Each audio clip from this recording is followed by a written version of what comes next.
Hello friends, welcome back to my YouTube channel. মই অনুৰাগ শৰ্মা আপোনালোক সকলোকে পুনৰবাৰ স্বাগতম জনাইছো মোৰ YouTube চেনেলটোলৈ। আজি মই আপোনালোকৰ সন্মুখত এটা নতুন ভিডিঅ'লৈ উপস্থিত হৈছো আৰু আজিৰ ভিডিঅ'টো বহুত বেছি গুৰুত্বপূৰ্ণ কাৰণ এটা ডাঙৰ এডভাৰটাইজমেন্ট ওলাইছে DME DHS ঠিক আছে directorate of health education directorate of health services আসামৰ ইয়াতে এডভাৰটাইজমেণ্ট ওলাইছে গ্ৰেড 3 নন টেকনিকেল পোষ্টৰ health educator junior assistant account assistant কাম LDA মানে লোৱাৰ ডিভিজনেল এছিষ্টেণ্ট আৰু বেছিক হেল্থ ৱৰ্কাৰৰ পোষ্ট ওলাইছে ঠিক আছে ইয়াতে so starting date of online এপ্লিকেশ্যনটো হ'ল 12 ছেপ্টেম্বৰ 2025 আৰু ক্লোজিং ডেট অফ অনলাইন এপ্লিকেশ্যনটো হ'ল 21 ছেপ্টেম্বৰ 2025 মিডনাইটলৈকে আৰু ইয়াতে আপোনালোকে www.dhs.assam.government.in যদি যায় ৱেবছাইটত তাতে আপোনালোকে গোটেইখিনি বস্তু পাই যাব সো ইয়াতে কেটেগৰি ৱাইজ ভেকেন্সি হেল্থ এডুকেটৰৰ টোটেল পোষ্ট আছে 78টা আনৰিজাৰ্ভড আছে 40টা SCৰ কাৰণে 5টা ৰিজাৰ্ভ আছে ST প্লেইনছৰ কাৰণে 8টা ST হিলছৰ কাৰণে 4টা OBC MOBC কাৰণে 20টা আৰু OBC MOBC টি ট্ৰাইব আৰু আদিবাসী কমিউনিটিৰ কাৰণে এটা ৰিজাৰ্ভ আছে আৰু তাৰ বাহিৰে ভাৰ্টিকেল ৰিজাৰ্ভ হৰাইজেণ্টেল ৰিজাৰ্ভেশ্যন PWBDৰ কাৰণে ব্লাইণ্ড এণ্ড ল' ভিজনৰ এটা ডিফ এণ্ড হাৰ্ড অফ হিয়াৰিং এটা লোকোমোটৰ এটা ঠিক আছে জুনিয়ৰ এছিষ্টেণ্ট একাউণ্ট এছিষ্টেণ্ট কাম LDAৰ পোষ্ট আছে টোটেল 72টা তাৰে আনৰিজাৰ্ভ কেটেগৰিত আছে 36টা SCৰ কাৰণে 6টা ST প্লেইনছ 7টা ST হিলছ 4টা আৰু OBC MOBCৰ কাৰণে 18টা আৰু টি ট্ৰাইব আৰু আদিবাসী কমিউনিটিৰ কাৰণে এটা ৰিজাৰ্ভ আছে ডিফ এণ্ড হাৰ্ড অফ হিয়াৰিং এটা লোকোমোটৰ এটা অটিজিমৰ কাৰণে এটা ঠিক আছে বেছিক হেল্থ ৱৰ্কাৰৰ কাৰণে 41টা পোষ্ট আছে টোটেল তাৰে আনৰিজাৰ্ভ কেটেগৰি 21টা SCৰ কাৰণে 3টা ST প্লেইনছৰ কাৰণে 4টা ST হিলছৰ কাৰণে 2টা OBC MOBCৰ কাৰণে 11টা আৰু বাকি টি ট্ৰাইব আৰু আদিবাসীৰ কাৰণে ইয়াতে ৰিজাৰ্ভ নাই তেওঁলোকে জেনেৰেল পোষ্টৰ কাৰণে ইয়াতে কম্পিট কৰিব পাৰিব ঠিক আছে আৰু লগতে deaf and hard of hearing এটা লোকোমোটৰ এটা ঠিক আছে আৰু reservation of for women will be as per prevailing government rules norms so' ইয়াতে উইমেন ৰিজাৰ্ভেশ্যন থাকিব প্ৰত্যেকটো কেটেগৰিত 10% so' as per prevailing government rules নৰ্মছৰ মতে উইমেন ৰিজাৰ্ভেশ্যনো থাকিব উইমেন ৰিজাৰ্ভেশ্যন নথকাকৈ নাথাকে the number of post mention is indicative only and may vary at the time of final selection on either side the process is subject to government approval ঠিক আছে চ' ইয়াতে যোনবিলাক পোষ্ট মেনশ্যন আছে total যিহেতু ইয়াতে post ওলাইছে 191টা যদি গোটেইকেইটা কাউণ্ট কৰোঁ ঠিক আছে গোটেইকেইটা কাউণ্ট কৰিলে মানে আপোনালোকে 191 পোষ্ট পাব ইয়াতে 78 প্লাছ 72 কিমান হ'ব 150 প্লাছ 41 191টা পোষ্ট কিন্তু আপোনালোকে ফাইনেল চিলেকশ্যনৰ টাইমত হয়তো পোষ্ট বাঢ়িব পাৰে অলপ কমিব পাৰে চ' জেনেৰেলি পোষ্ট নকমে সাধাৰণতে বাঢ়ে চ' লেটছ চি কি হয় আৰু বাকী আপোনালোকৰ হেল্থ এডুকেটৰ ৰিকুৱেচিড কোৱালিফিকেশ্যনটো হ'ল গ্ৰেজুৱেট ইন এনি ডিচিপ্লিন যিকোনো গ্ৰেজুৱেট হ'ব লাগিব স্নাতকোত্তৰ গভৰ্ণমেণ্ট ৰিকগনাইজ ইউনিভাৰ্চিটিৰ পৰা আৰু লগতে মিনিমাম ছমহীয়া কম্পিউটাৰ ডিপ্ল'মা এখন লাগিব ঠিক আছে আৰু পে স্কেল হ'ল 14,000 to 70,000 grade pay 7,600 junior assistant 1 আৰু LDA একাউণ্ট এছিষ্টেণ্ট কাম LDAৰ কাৰণে তাতো যিকোনো গ্ৰেজুৱেট হ'ব লাগিব বুলি কৈছে আৰু মিনিমাম ছমহীয়া কম্পিউটাৰ ডিপ্ল'মা চাৰ্টিফিকেশ্যন কোৰ্চ কৰি থোৱা হ'ব লাগিব 40,000 to 70,000 গ্ৰেড পে 6,200 চ' ইয়াতে অকণমান গ্ৰেড পেটো কম মানে হেল্থ এডুকেটৰতকৈ আৰু বেছিক হেল্থ ৱৰ্কাৰৰ কাৰণে যিকোনো গ্ৰেজুৱেটে এপ্লাই কৰিব পাৰিব মানে ইয়াতে engineering arts science commerce engineering যিকোনো গ্ৰেজুৱেটে ইয়াতে এপ্লাই কৰিব পাৰিব মিনিমাম 6 মান্থছৰ ডিপ্ল'মা লাগিব চ' গোটেইকেইটাতে কোৱালিফিকেশ্যন একে আমি যদি ভালকৈ চাওঁ তেতিয়াহ'লে গোটেইকেইটাতে কোৱালিফিকেশ্যন একে বিচাৰিছে graduate with 6 months computer certificate diploma ঠিক আছে 14,000 to 70,000 গ্ৰেড পে 5,600 ইয়াতে বিচাৰিছে আৰু ইয়াতে এলিজিবিলিটি ক্ৰাইটেৰিয়াৰ ক্ষেত্ৰত কেণ্ডিডেটজনৰ এমপ্লয়মেণ্ট এক্সচেঞ্জ ৰেজিষ্ট্ৰেশ্যন চাৰ্টিফিকেট থাকিব লাগিব আৰু কোনোবা যদি অলৰেডি গভৰ্ণমেণ্ট ছাৰ্ভিচত আছে তেওঁলোকে নিজৰ এমপ্লয়াৰৰ পৰা ন' অবজেকশ্যন চাৰ্টিফিকেট প্ৰেজেণ্ট এমপ্লয়াৰৰ পৰা ডকুমেণ্ট ভেৰিফিকেশ্যনৰ টাইমত তেওঁলোকে ইছ্যু কৰাই ল'ব লাগিব এতিয়া নালাগে কিন্তু এটা লিখিছে candidates who are already in government service may apply after intimating their employers regarding submission of online application forms for the advertise vacancies they shall have to produce no' objection certificate from their present employer at the time of document verification ঠিক আছে চ' আপোনালোকে যিসকলে government ছাৰ্ভিচত আছে তেওঁলোকে নিজৰ এমপ্লয়াৰৰ পৰা নিজৰ official যোনজন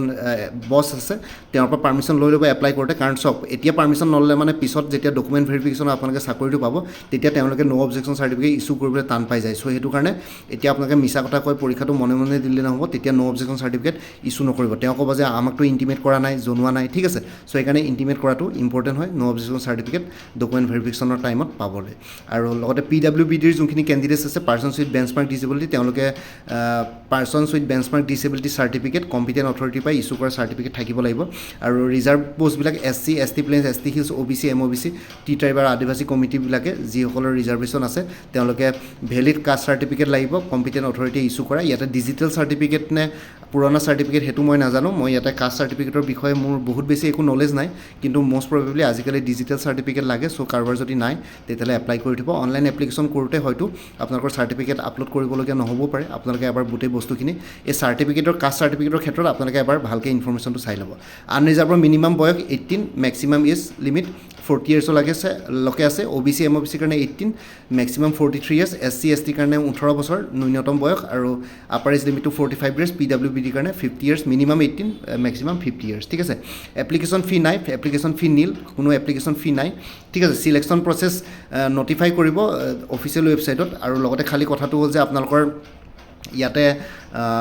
অফিচিয়েল ৱেবছাইটতে আপোনালোকে অনলাইন এপ্লিকেশ্যন কৰিব লাগিব ইয়াতে খালি DMEৰ DSS DMEৰ যোনটো চিলেবাছ আছে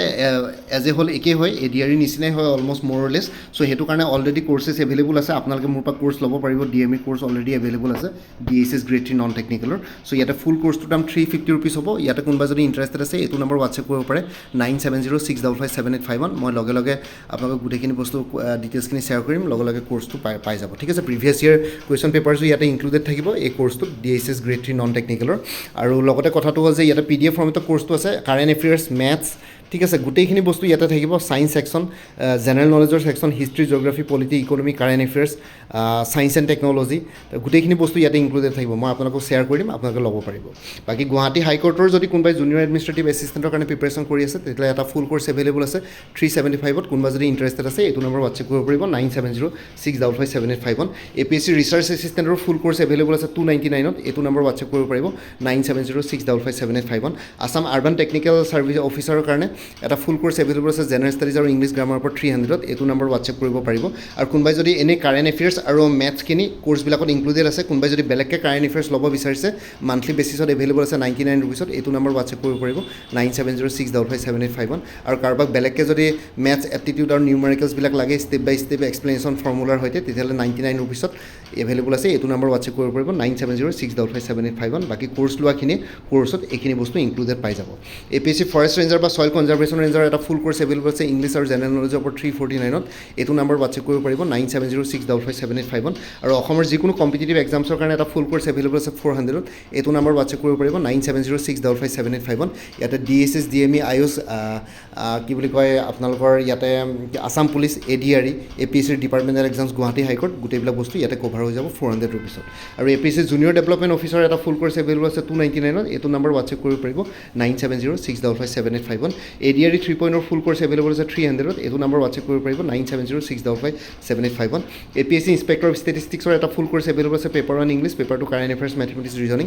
150 ৰুপিছত এইটো নম্বৰ হোৱাটছএপ কৰিব পাৰিব 9706557851 APSC ইনস্পেক্টৰ অফ লিগেল মেট্ৰলজি এটা ফুল কোৰ্চ এভেইলেবল আছে জেনেৰেল ষ্টাডিজৰ ওপৰত 249ত এইটো নম্বৰ হোৱাটছএপ কৰিব পাৰিব 9706557851 আছাম এগ্ৰিকালচাৰ ইউনিভাৰ্চিটিৰ এটা ফুল কোৰ্চ এভেইলেবল আছে 299ত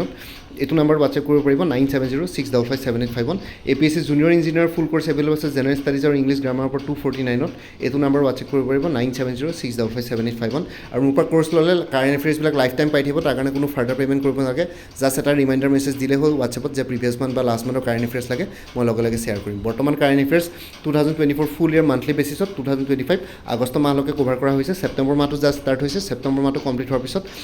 অক্টোবৰ মাহত ছেপ্টেম্বৰ মাহৰ কাৰেণ্ট এফেয়াৰ্ছখিনিও পাই যাব তাৰ কাৰণে কোনো এক্সট্ৰাকৈ পে'মেণ্ট কৰিব নালাগে কোনোবা যদি ইণ্টাৰেষ্টেড কেণ্ডিডেটছ আছে এইটো নম্বৰ হোৱাটছএপ কৰিব পাৰে 9706557851 আপোনাক কোনটো কোৰ্চ লাগে কোৰ্চৰ কণ্টেণ্টছখিনি শ্বেয়াৰ কৰিম লগতে পে'মেণ্টৰ লিংক দি দিম পে'মেণ্ট কৰাৰ লগে লগে গোটেই কোৰ্চটো নিজৰ হোৱাটছএপত PDF ফৰ্মেটত পাই যাব আৰু ইয়াতে যোনটো হোৱাটছএপ নম্বৰ দিয়া আছে এইটো অনুগ্ৰহ কৰি কল নকৰিব এইটো জাষ্ট হোৱাটছএপ মেছেজৰ কাৰণে এভেইলেবল কলৰ কাৰণে এভেইলেবল নহয় বাকী ভিডিঅ' ডেছক্ৰিপশ্যনৰ কমেণ্ট ছেকশ্যন চেক কৰিব তাতে কোৰ্চখিনিৰ কথা আৰু এবাৰ উল্লেখ কৰি দিয়া আছে আৰু লগতে আপোনালোকে আগতে মোৰ পৰা যদি কিবা কোৰ্চ লৈছিলে এবাৰ জনাই দিব তেতিয়া আগৰ মেটেৰিয়েলছখিনি বাদ দি যোনখিনি নতুন মেটেৰিয়েলছ লাগিব সেইখিনি ল'লে হ'ল তেতিয়া প্ৰাইচটো অলপ কমি যাব আৰু DSS DME কাৰণে আপোনালোকে কি বুলি কয় এটা প্লেলিষ্ট ক্ৰিয়েট কৰি থোৱা আছে সেই প্লেলিষ্টৰ লিংকটো এই ভিডিঅ'টোৰ ডেছক্ৰিপশ্যনত শ্বেয়াৰ কৰিছোঁ আপোনালোকে সেইটো প্লেলিষ্টত গ'লে এই পৰীক্ষাটোৰ লগত জড়িত সকলো ধৰণৰ ভিডিঅ'ছ পাই যাব লগতে মোৰ আৰু এটা চেনেল আছে অসম IQ বুলি সেই চেনেলটোৰ লিংকটো এই ভিডিঅ'টোৰ ডেছক্ৰিপশ্যনত শ্বেয়াৰ কৰিছোঁ আপোনালোকে সেইটো চেনেলত ছাবস্ক্ৰাইব কৰিব পাৰিব চ' ডেট ভৱিষ্যতলৈ এনেকুৱা ধৰণৰ কম্পিটিটিভ এক্সামছবিলাক দিয়াৰ ক্ষেত্ৰত আৰু অলপ এক্সট্ৰা গাইডেঞ্চ পাই যায় বাকী মোৰ ভিডিঅ'ছবোৰ চাই যদি ভাল পায় মোৰ চেনেলটো ছাবস্ক্ৰাইব কৰি ল'ব আৰু লগতে আপোনালোকৰ যিমানখিনি ফেমিলি ফ্ৰেণ্ডছ ৰিলেটিভছ আৰু চিনাকি এক্সপিৰিয়েঞ্চ আছে তেওঁলোকৰ লগত মোৰ চেনেলটো শ্বেয়াৰ কৰিব লগতে কমেণ্ট ছেকশ্যনত জনাব কিবা যদি কুৱেশ্যন থাকে থাকে ডাউট থাকে মই নিশ্চয় আপোনালোকৰ কুৱেশ্যনছ আৰু ডাউটছবিলাকৰ ৰিপ্লাই দিবলৈ চেষ্টা কৰিম বাকী আজিৰ ভিডিঅ'টো ইমানতে সমাপ্ত কৰি আপোনালোক সকলোৰ পৰা বিদায় ল'লোঁ কাইলৈ পুনৰ এটা নতুন ভিডিঅ'লৈ আপোনালোকৰ সন্মুখত উপস্থিত হ'ম তেতিয়ালৈকে ভালকৈ প্ৰিপেৰেশ্যন কৰি থাকক সকলোলৈ অল দি বেষ্ট থাকিলে bye take care friends Bharat মাতা কি জয় জয় আই অসম